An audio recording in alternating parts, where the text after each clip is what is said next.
Can you guys hear me back in the corner? Yes. Not very good? You think microphone would be better? Try it. You see it there? All right, now you guys hear me back in the corner? Better now. Okay. Well, we'll stick with that. Most of you people know I'm Kent Wolfe. I started this project here about 3 years ago when we seen some issues coming up with our lagoon and wastewater treatment here in town. I said I'm supposed to start with a joke or something to break the crowd, but I couldn't find any. Make it a shitty one. No, pretty shitty. So, anyway, the main thing I want to explain first of all is the lagoon as it was when we built it in 1979. 1979. 79. 97. 97, let's get that right. 1997, when the lagoon was put together, it was built as a rather large for our town at that time. I remember a lot of us complained about it. It's enormous size, especially the Schaefers when we wanted 40 acres of their land to put the thing on. That was a big deal then. I think the bonus we have of that is that it is so large now, and that benefits us better than any other little town in the state.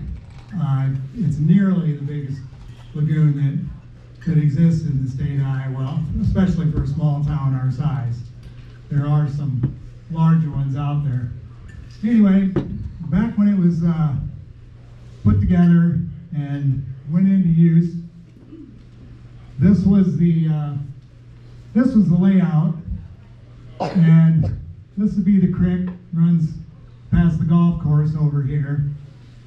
So there's a pumping station where the old wastewater treatment plant used to exist, and then that pumps the water into the lagoon up in this corner. That would be the northeast corner to a splash pad, and then it fills the large cell there. So the idea originally was to fill this cell to approximately 6 foot, its working level. So it's 6 foot water depth, plus it's got 3 foot of overflow space before it runs over the dikes. So the design called for the cell to be filled up, and I did write on a sheet over here that's 21 million gallons of water. That is above the 2 foot level. So there's 2 foot of sludge space in the bottom. Then there's room for 21 million gallons of water in it. So the way that they call it facultative, which means that it works by sunshine, wind, weather causes this lagoon to function. So it requires some sunshine, it requires that level of water at around the 6 foot, so that there's air at the surface, so you have aerobic bacteria working at the surface, and you have, which is with oxygen, and then anaerobic bacteria works in the sludge at the bottom. In the middle area, around the 4 foot level, exists fairly clean water. So that's our treated water. Our operators then will open a valve here between the cells, and they will drain off into cell number 3 or 2 a certain amount of water to keep this level just under the 6 foot level. So lagoon number 2, this is actually 2 foot deeper lagoon. The bottom is 2 foot farther down than this one. So when its level is full of this one, it's 8 foot. rather than 6 foot. So this lagoon can be transferred over with reasonably clean, polished water throughout the year until it reaches its full level. Then it can be transferred into cell number 3 from that just under the 2 foot level of the surface, transferred into cell 3 where becomes extremely clean water, and we collect it in here until the DNR gives us a window to release that water down the pipeline into Prairie Creek over here. So the whole reason we're here is because the DNR requires that release to be below a certain level of nitrates, ammonia. Ammonia is our number one reason we're here tonight. The DNR has dropped our ammonia level in 2019 so that it's not what it always used to be. So we do have to improve things somehow. Well, the city received a notice saying that let us know what you're going to do, and at that point in time the city acquired information from the engineering company to help them meet those limits, because the lagoon had actually had 2 times between 2015 and 2019 where it released a level that was above that new limit. So they didn't fail, but they would fail if it happened again in the future. So anyway, that's how the lagoon was originally designed and set up to operate. That's not how it was ever operated. Took us a while to figure that out through the past year, but what actually happened, since this thing is designed so large, and we are only receiving daily about 65,000 gallons per day to fill this cell. Well, if you divide the 20 million by 65, you end up with like 350 days. So you can see where it took a long time to fill this up. So Mark Schmidt was the operator back then, Tom Hartman. They had to fill this cells with the first 2 feet by pumping water out of the creek here to fill them. They opened valves at the bottom of the cells to get them filled with water, and it took 2 years just to get enough water to fill them. And then by the time that we started gaining enough sewage in here and treatment, some of these valves were no longer functional. So there's 2 valves in this structure, and there's 6 valves down here between these cells. All of those valves ended up getting rusted pretty tight, and see if I can get to that. So these are the 2 valves between the primary cell. This is the normal valve that would control the cell at 4 feet, and monthly we would go out and drain water from cell 1 into cell 2 using that valve. Well, that valve was not functional for many years. This one at the 2 foot level is only used for draining cell number 1. If you were going to clean the sludge or do anything like that, you'd open this valve and drain that all the way down. This valve is partially stuck open, and it cannot be closed without torches and hammers. Besides, the water level here usually is above that valve, so you can't even actually get at it. And then this is one of the 12-inch valves in the south one that has six control gates between cell 2 and 3. That one, the bolt that it pivots on is just busted off. The other 5 that are in there are the same problem as the 1 and 2 structures. So the weird thing was, So Tom and then Dave Juergens later on operated this lagoon. They found out that even with the valves stuck and the whole lagoon filling up, all three cells all at the same time, that in the fall when they released into the creek and they did their tests, it met the levels, the limits set by the DNR. So the fact it met those limits, they didn't really need to spend any more money on things as long as it worked. So it made sense to them to continue on and just let it run as a single cell unit. And it continued that way right up until 2019 and beyond. We received this letter in September 2019 from DNR requesting a compliance, and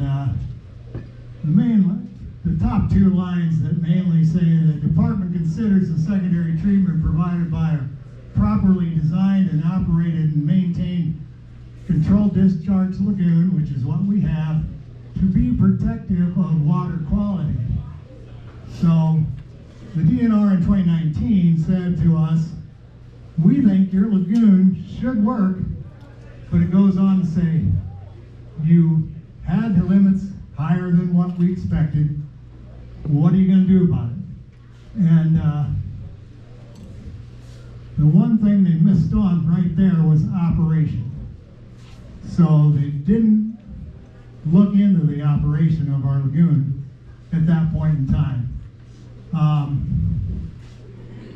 The thing that they did look into was improving the facility by doing something different. So our engineering company's strategy then was to go forth and produce a better idea, which comes out to be what they call a Sager treatment. The Sager treatment that we have estimated right now, and the city has signed a design contract last July, $7-8 million to put these boxes in, fill them up with stones. There's pumps, there's aeration, there's UV lighting, all to go along with those boxes. And there's a lot of electric energy necessary. There's a lot of manpower to maintain pumps, maintain lighting, to be there every day to make sure that this system continues to function. And yes, it's a cure for the problem, but is it the least intrusive? Is it the best cost for a small community?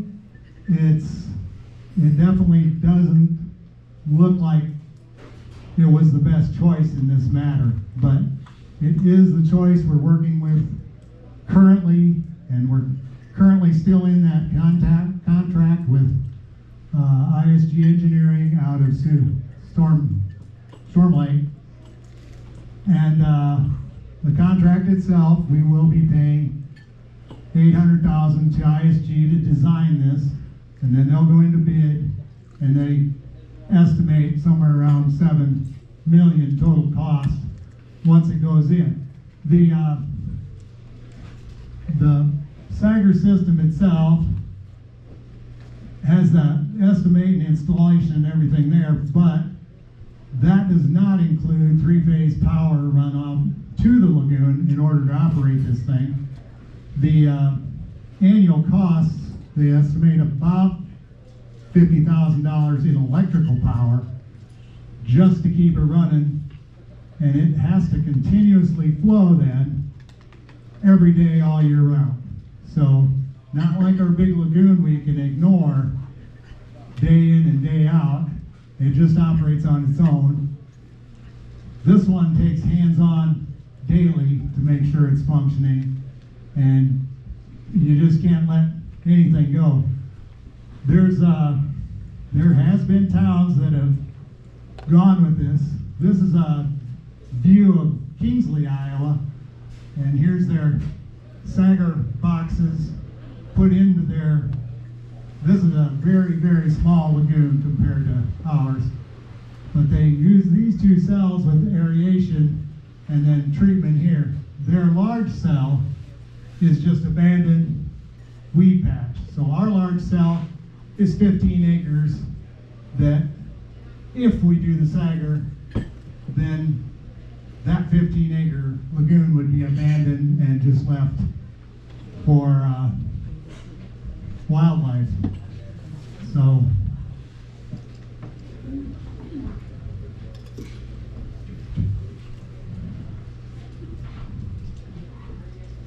last November we kind of got this started, and this was a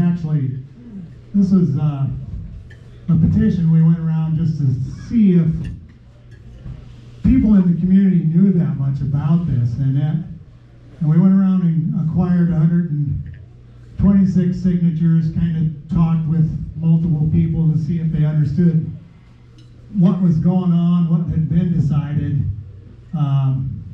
There was one thing about ISG's letter to the DNR. It said the community is fully behind this. And when we saw that line in there, I go, are they really, did we really get information out to our community and let them know how we got to this point? And it kind of said to us that they are not very well informed. Maybe they don't pay attention, but they didn't know much about it. So this had some of their original estimated costs of the design contract, and at that time there were 531 lagoons in the state of Iowa operating in small towns, and there were multiple new ideas coming out. There are small reactor systems on like a shipping container that many little towns are just placing at the end of their lagoon. If they don't meet the limits on their nitrogen, this little container cleans that up so that it does meet the limits. And they're capable of using those small containers and just polishing that little need to release that water into their creeks. And that looked like a very good idea, rather than putting in a large system like the Sager to treat all of our water constantly, day after day, with all the maintenance and electricity involved with it. So this kind of got us started thinking community needed a little more input on it, and it wasn't too long after we filed the petition that we learned this fall, upon discharge of Lagoon, that all the cells were going down at the same time. So that was when the big light came on, and we thought, well, this is simple. We fix these valves, get this lagoon to operate as a 3-cell lagoon the way it was designed in the first place, and there's almost a 99% chance that it will meet the new limits. So we thought back in November, December that would be an easy deal, but we have been banging our heads against the wall with different engineering companies, and we've talked to multiple engineering companies around the state. Our engineering company tells us it will not work. Our lagoon's not going to be able to meet those limits no matter what we do. So that's their way of convincing us to go with their Sager treatment system. Our other engineering companies we talk to have different opinions on that. Same thing happened back in 2019 to the little town of Bancroft in the north side of Kasuth County. They had a different engineering company out of Des Moines goes by the name of Veenstra and Kim. They came to Bancroft and they said, well, your lagoon's just too small. So what Veenstra did, and it's all completed now, was they took the lagoon north side of Bancroft, which used to stop right here. This was their 3 cells. They had 1 large cell and this was 2 small cells.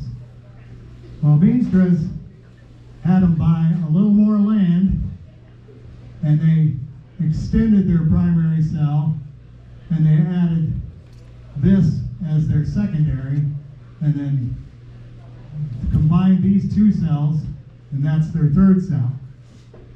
It's been operating now for 3 years. They started this in about the same time we got the letter, but with a different engineering company. We talked to the operator up there, Art, he's also the cop up there. He loves the whole process. These are their control valves. There's some newer stuff out. They don't have the style of valves we have. They're a little different design and they stagger them around the manholes, so they're a little bit easier to operate.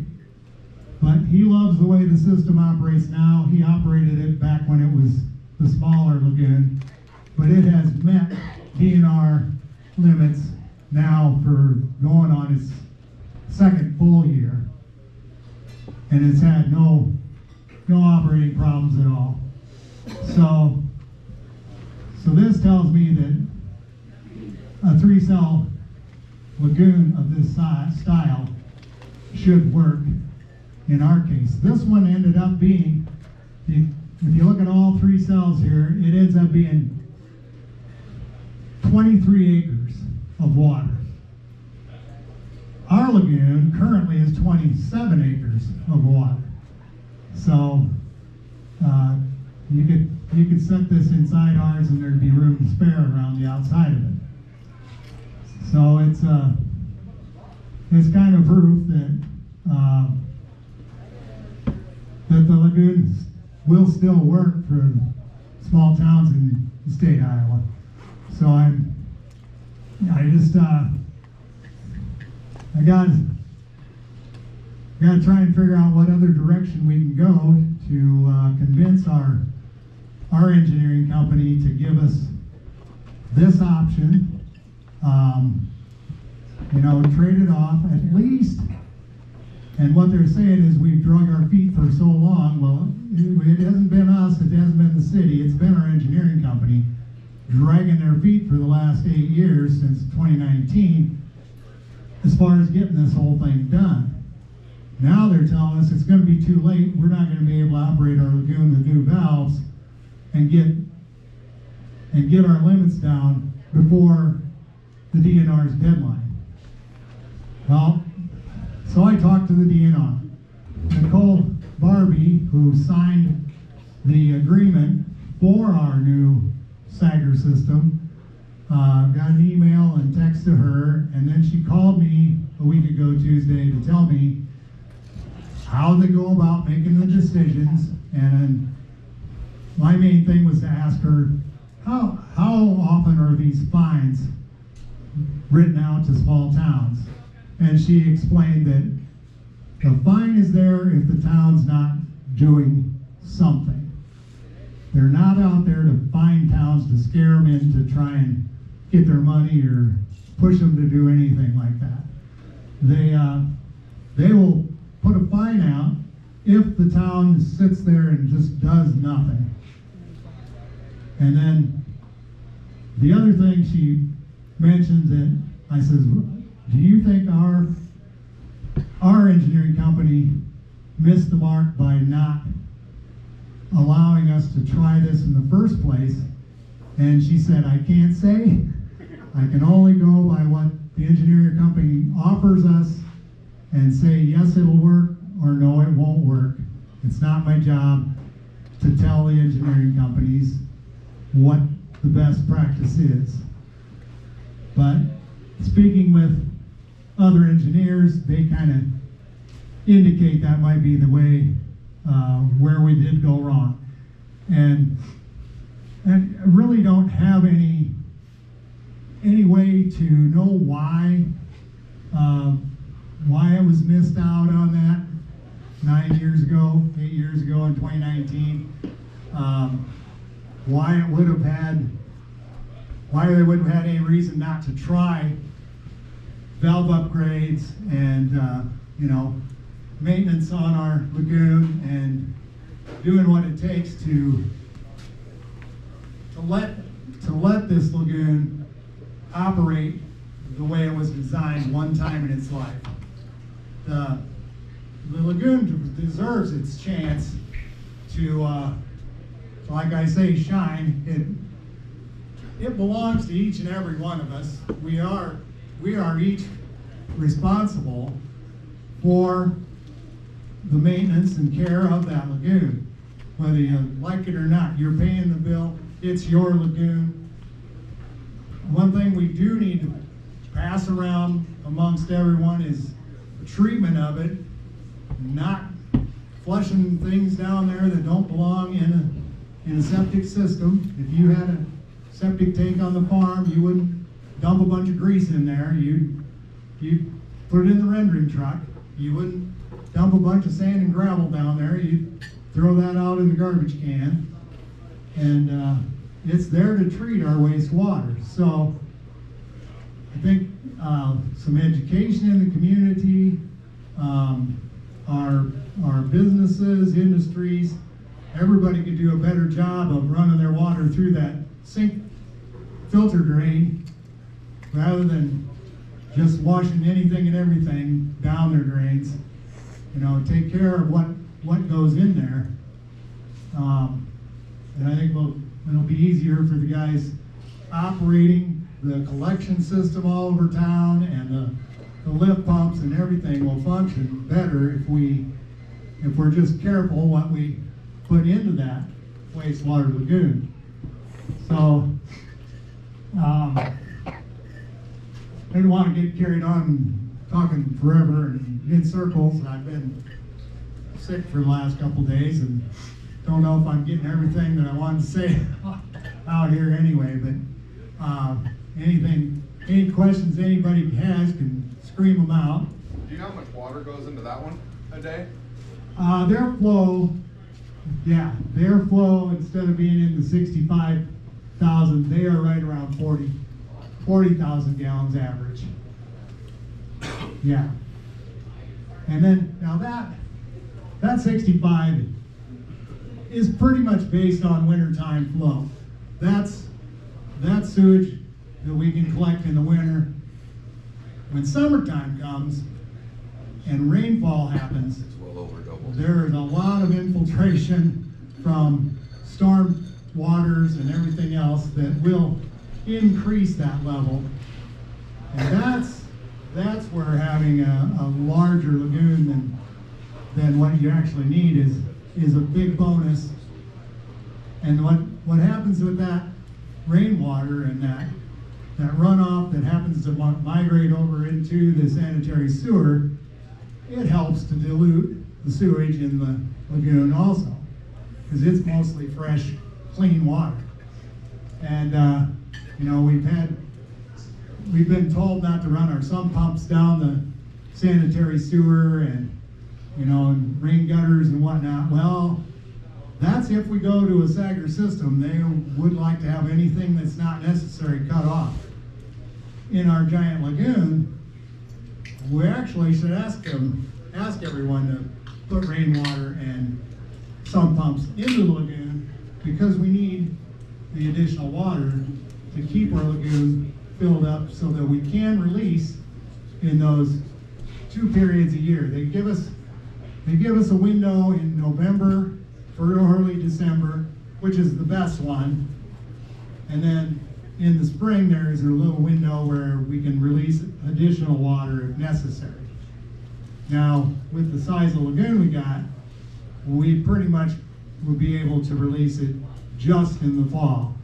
There were many times through from 2003 with the first release up until 2020 where they'd skipped an entire year with no release whatsoever because it just hadn't collected enough water to make it worthwhile opening any drains at all. So I guess the main thing is that I'd like to get the chance for this thing to be put together with the new valves on, let the guys control it the way there's literally a Bible that's 3 inches thick, ring binder that tells you how to operate the thing, and let them operate it as it was designed and take their tests and see what the effluent is, see how close we come to meeting those limits given to us by the DNR. And yeah, they may change. Do you have an estimate on what it would cost to replace those valves? Yeah, we have talked about replacement of the valves, and Trevor did have an estimate. He actually has the 2 valves on hand from cell number 1, and First 2 should have been changed from last time. Yes, They didn't should have been come. done yesterday. Purple didn't show up. Okay, never mind. the Erpelding Excavating has been hired to put those first 2 valves on because we have them, and that could be done any day. This nice weather is going to help them a little bit. How many have they committed to change? Just the 2, or they committed to change all? They have committed to do all. No, they just went back on that, were paused. So the six are still coming, and then they're going to sit here until after the meeting on the 18th and the following council meeting, and then they'll make a decision Okay. if they'll install those or not. Yeah, so So you can't move forward Put 'em with in. actually. the main thing is we can go forward as soon as those 2 valves are installed. Because as soon as the 2 valves are installed, then we can start to contain our sewage in primary cell number 1, where it's going to take a considerable number of months. The 2 valves are located in a manhole right here in the center.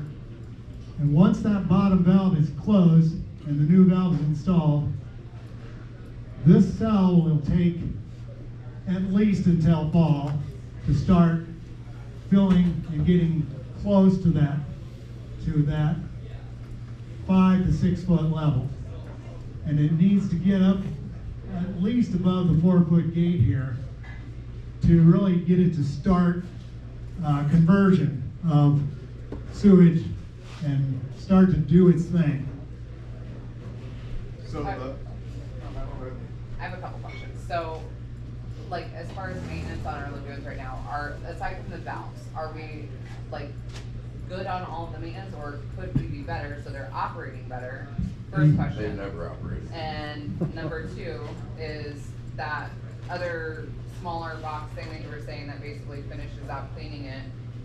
What does the cost look like for like one of those, if we were to need that for the time being until it Okay, yeah. like settles down, The basically? there's consistent maintenance with the lagoon system.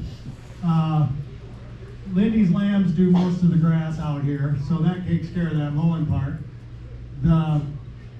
Any weeds on the inside edge of these banks all need to be kept killed and chopped off. Duckweed and things that grow in here should be drug out. And all those valves should be exercised monthly according to the manual, but those things all are necessary maintenance and things that we could step up on as soon as we know we're going to stick with this unit. Now the boxes that they put in at the outlet down here, and in that previous picture there is a on the wrong way. There is a outlet structure down at the south end that measures the flow And if we were to ever have to add one of those units, it's a quarter, one box was $250,000. So actually 4 of them for $1 million would sit down here, and you, depending on the amount of treatment you have, remember it's still gonna be mostly treated and fairly clean, and so these they're moving bed bioreactors is what they call them. They have small plastic toys in them that float around in the water, and bacteria live on it. They activate with the leftover ammonia down here and remove that ammonia before it's allowed to be sent back out into the creek. So, yeah, if you had 4 of them, it would run $1 million in costs of those things. And that was just the beginning that's been approved by the DNR very recently, just in the last 6 months. We don't know how many other styles of systems out there are that are gonna, be coming out in the near future. Every single town, all 500 and some lagoons across Iowa have the same limits. They aren't all identical. There's slightly different limits for the size of the creek or the river that these lagoons discharge into. So they vary a little bit in their ammonia levels. Our ammonia level was a 2.4 milligrams per liter, parts per million, whichever way you want to look at it. When we started to release in November, this past year we were at 1.9. And we were draining down this cell first, this cell second, that cell third, all continuously. And after some 30 million gallons left into the creek, we had risen above that 2.4 to about 5.2 was the final test. So we did go over our limits with this last fall's release, but Trevor's working at getting to those valves, and there was about the only choice he had was to let that drain so that we could get down to the bottom of that valve and get that one put on. So technically you said like we have a timeline when this has to be done? We currently have a goal set by the DNR of 2029. Can that be, So- is that set in stone, or is that something that, if we go on with the repair and put the Sager on hold, is that a right thing or no? That is a determination by the DNR. Currently it's May of 2029. So that basically gives us 3 years from this point. If we let our lagoon fill, we were able to go through some controlled releases with the lagoon filled up and getting full treatment. If we met our release limits a year from now, a year and a half from now, that would settle our problems with the DNR. They would sign off on it and say, you're done deal, go until we change our limits again, keep operating as you are. If we didn't make our limits and we made some adjustments or had to change the way we are operating, say currently our water for the last 3 months has been filling this cell and running straight into this cell because that gate's all stuck open, and then there's a crossover here that's stuck wide open. So it's filling all 3 cells. Well, say we don't get treatment of these when we transfer over and we release water that doesn't get treated, we may not meet limits but still have potential that we could meet the limits. But whatever we do, the DNR will look at our next request. If we give them a strategy, a plan, to say why we didn't meet our limits, what we can do to improve those. We develop a compliance strategy stating what we're gonna do, what time it's gonna take to do it, how we're gonna go about it. Could you give us another year or two? That's a choice the DNR makes with that request.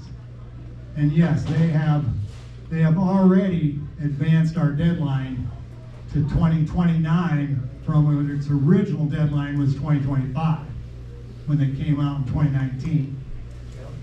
I have a couple questions. Can we get out of the contract that's originally signed, and if so, what would the cost be?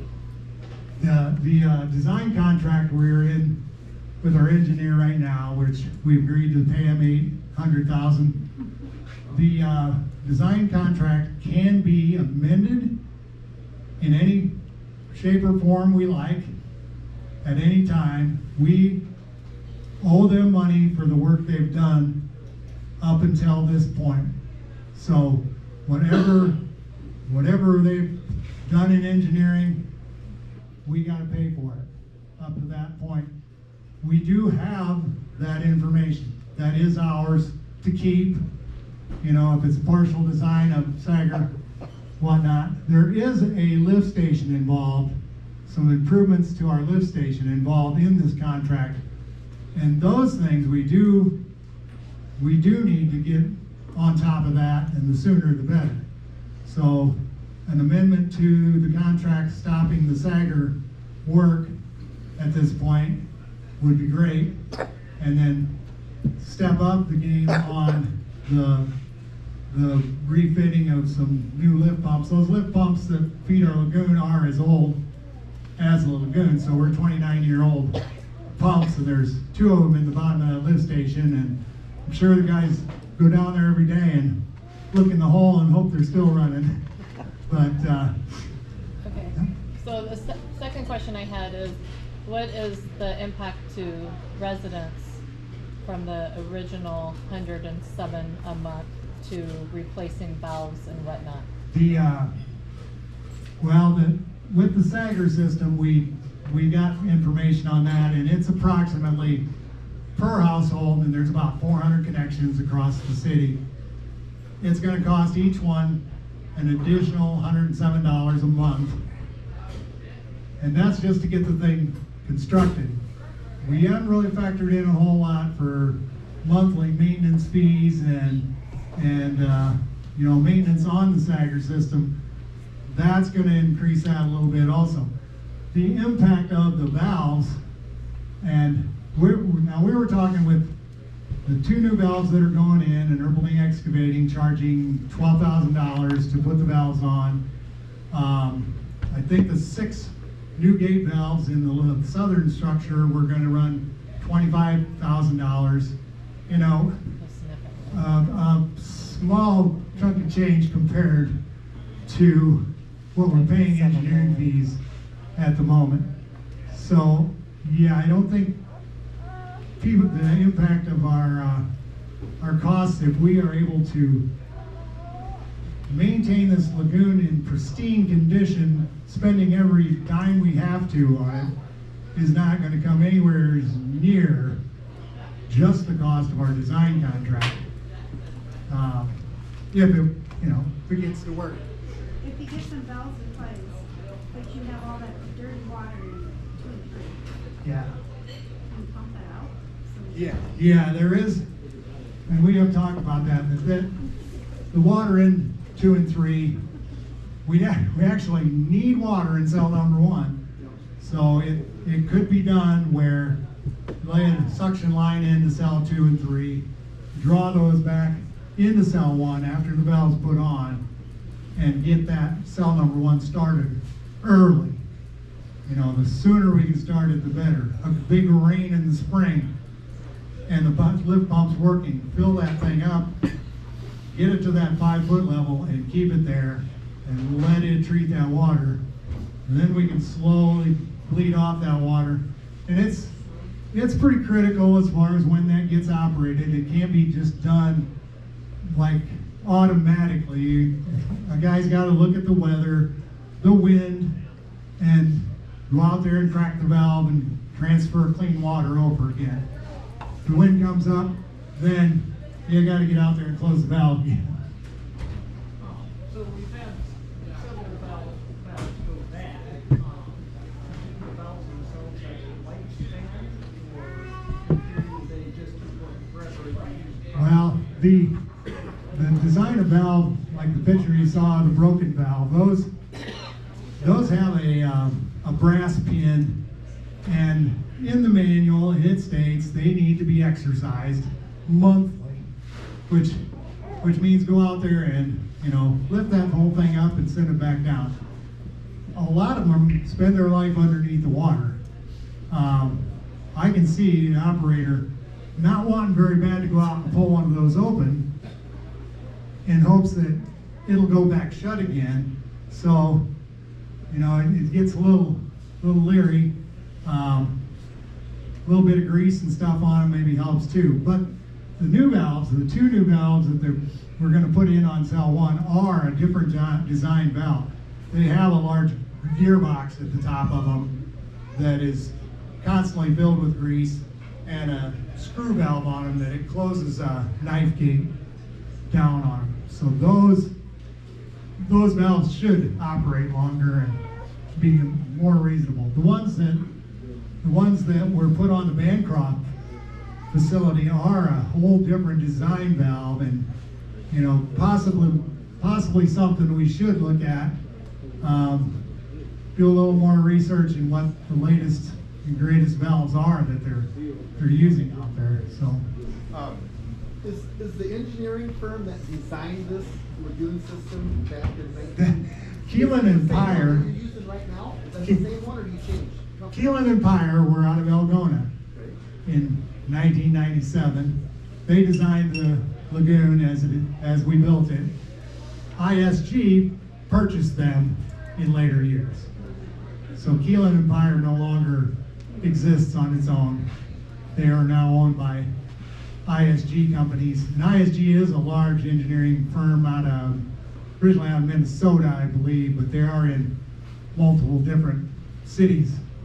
And that's who we're working with right now? That's who we are currently working with. And we work with ISG for streets and for the wells in town, a lot of projects.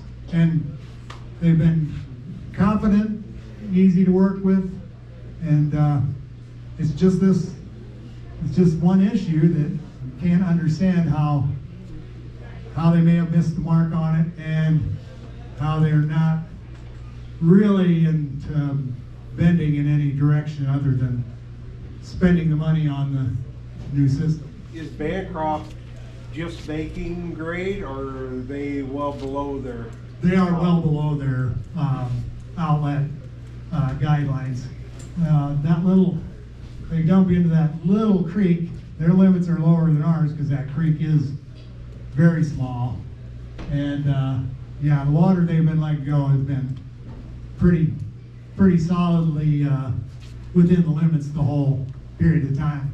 So, am I understanding right, if our lagoon gets the right valve, it works, and we get the right, we don't quite get the right number, then our second option would be to put the boxes in, which is 1 million versus 7 million? That's what I said. Yeah. And that's... Is currently our lagoon is operating as one cell, and then after they replace the valves, it would technically be operating as a 2-cell? If these first two... Because the other valves are... Yes. Yeah. Yes. As soon as we get these two valves on that we're working on right now, the bottom valve is just a plug. It really has no effect in control.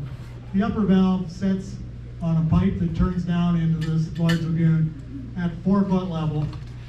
That one is the one that controls the clean water coming out of cell number 1, which does 90% of the treatment. That will turn us into a 2-cell system at that point. Because those other ones are still stuck open. These other ones set down here. Yep. There's a chance, being operated as a two-cell system, that this thing could still meet DNR limits at two-cell system, especially we bring this water across and get it